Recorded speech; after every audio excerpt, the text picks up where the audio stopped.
And now that we're talking about Tank, let's talk about the guy they said wanted Tank, and he just wanted another opportunity. That's Pitbull Cruz, one of my dogs, man. Pitbull Cruz went in there. And before this fight, I had a feeling he was going to lose it because when he had fought Cabrera, he could not catch Cabrera. Cabrera didn't do enough offensively, but he did enough moving-wise. He gave enough movement to let you know that Pitbull, let's call it what it is, he's a one-dimensional fighter. He's a one-trick pony.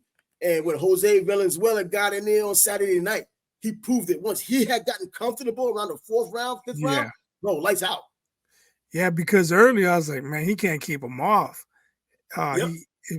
Cruz was letting his hands go, but Valenzuela showed a good chin, and he hung in there. He weathered the storm, and then he took control of the fight. Like you said, like I think you had reached out. You said something about that fight, and I was like, man, Rayo can't keep him off. Yeah. And then a couple rounds later, you're sticking the jab, making him miss, countering. I was like, oh shit, I spoke too soon. Yeah, because that's the way the fight continued for the most part. You're a one-trick pony because you're just really aggressive and you have good power. And then, by the way, the shots that he was hitting, Valenzuela went on the ropes, were getting rolled. He was rolling with a lot of those shots. They were getting blocked. And because he's a southpaw, he was coming out at the angle of a southpaw, getting away from that left hook. I mean, he was just sliding. You know what I mean? Right. I mean, he was just sliding away. He was looking really good doing what he was doing. And actually slide from the right hook, the right cross. But and another thing in that fight, southpaw's fighting, and you keep saying he's throwing a right cross. Where's that coming from? The dude doesn't change it to an orthodox fighter. And I'm hearing this. He's throwing the right cross. He's in a southpaw stance. That's not a cross. That's a jab. But anyways, but I'm saying the way same announcers. Yeah, right. But it wasn't the boxing guys. It was who was the main announcer in that fight? Oh, whatever. But at least you saw when Valenzuela got comfortable, he started letting his hands go. He started going to the body with that left hook to the body. One time he bent Cruz over, and Cruz still was being reckless on occasion because he came in face first. But after a while, he started thinking about what he was doing, but he did not have a plan B.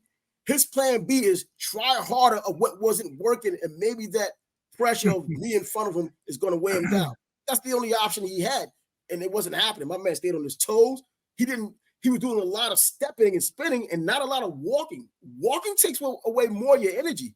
Walking away and all that takes away a lot of your energy. If you could stay on a guy, especially as a southpaw, and you pivot, that takes a lot less energy to pivot out of the way if you can do it and still stay within range to counter than it would be stepping and walking. I know I used to teach guys that to step, not walk. There's times to walk, but if you're defensively apt and you're able to move out of the way and still be effective by being within that range to throw a punch, do that. It's a lot less energy.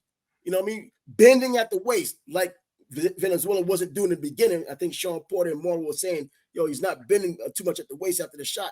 You know what I mean? He was leaving his chin up, looked like he was bird watching, but he got it together.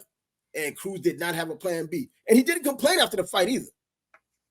Right. And I think they questioned whether Valenzuela could keep up the pace the whole fight. And I did not see Cruz throwing too many body blows early. If you know your guy's going to move on you and you want to sap his energy, you got to go to the body early and often.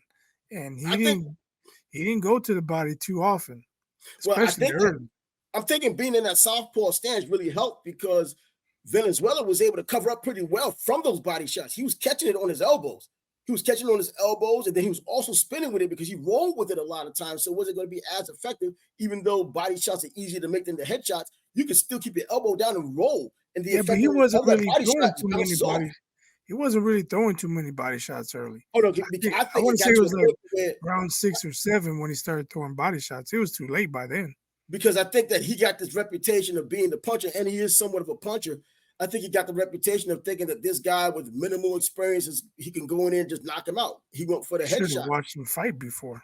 That would have been helpful too. I think he may have, but going by the way Pitbull has been fighting since he's been on the scene by all eyes, he's pretty much done the same things. He hasn't done anything different. And now it had me thinking of people really pushing the issue of him having a rematch with Tank. And I'm thinking to myself, wait a minute, Tank did get hurt in that fight. So that's no excuse. You fight hurt if you want to, or you can just quit and tell the ref you don't want to do it if you're hurt. But they looked at that as a reason why it should be a rematch and why he would have beat him if Man, what happened? If he wasn't hurt, wouldn't have beaten him.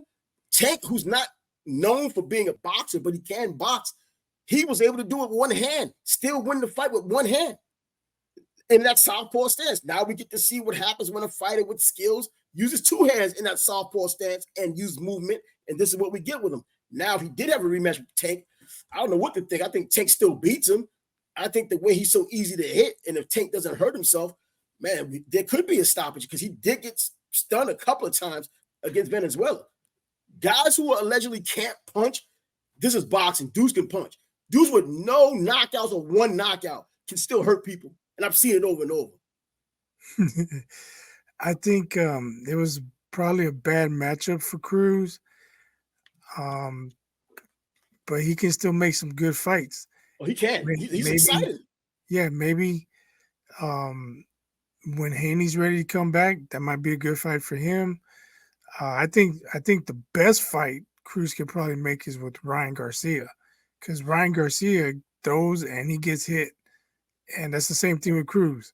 So that one has to end in a knockout. You know what? I think, yeah, I believe it or not, man, I think Ryan might knock him out. I think Ryan can, because he had that left hook, and Cruz never saw a punch he didn't like. This kid's defense is lacking serious. He's just hoping that he can get you quick and close that distance so much the way you can't get the leverage on your punch.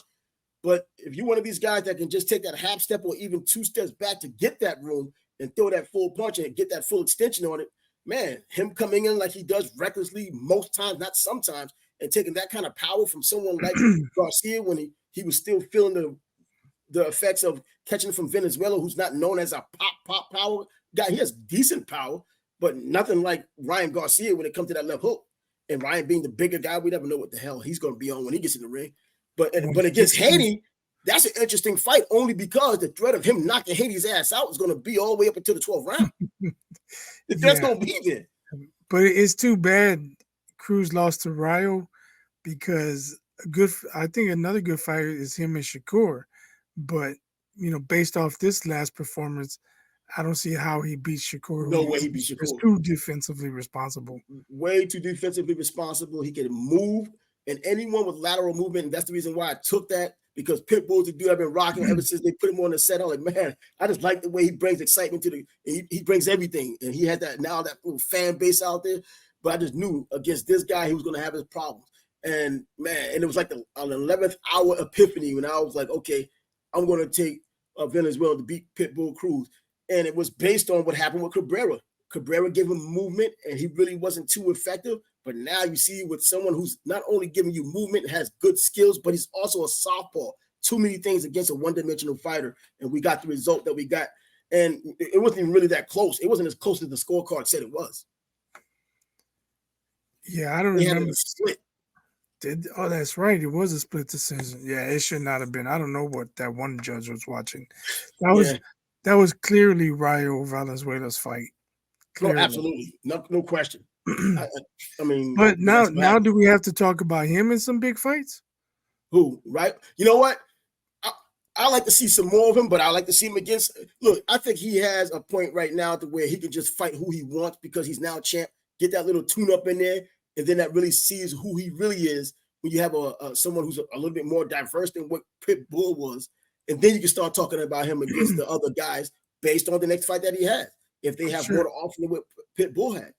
I'm sure Rolly's looking for an opponent. Now I think Rolly's heavy-handed. A decent name, and if he beats him, that's another notch on his belt. Exactly, and I think that's probably a good matchup for him because he's southpaw, he moves, he can move. Rolly loads up on everything. He really doesn't, he's not one of these guys that show that he has boxing intelligence. I'm not going to question him outside of the ring, but boxing intelligence. He doesn't hide his punches, like throwing the jab out there and then coming right down with the right hand. I don't see him doing those kinds of things. He doesn't even really feint. He just comes in head stiff and just throws what you taught him on day one of boxing. That's it. 1, 2, left hook, come back. That's pretty much what he does. That's what he is. But I'm glad that Rayu got the fight, got the win, and let's see what happens next for Pitbull. He wants the rematch, so I think that he possibly can get a rematch. But what is he going to do different? You're not going to learn boxing and all these things you should have known. He wasn't even cutting off the ring. He was following. Right. I don't see any. I mean, if he changes his style, but I don't see how he could, That's who what's he he gonna is. do different. Yeah. You know what? I don't see him ever beating Rayo Valenzuela.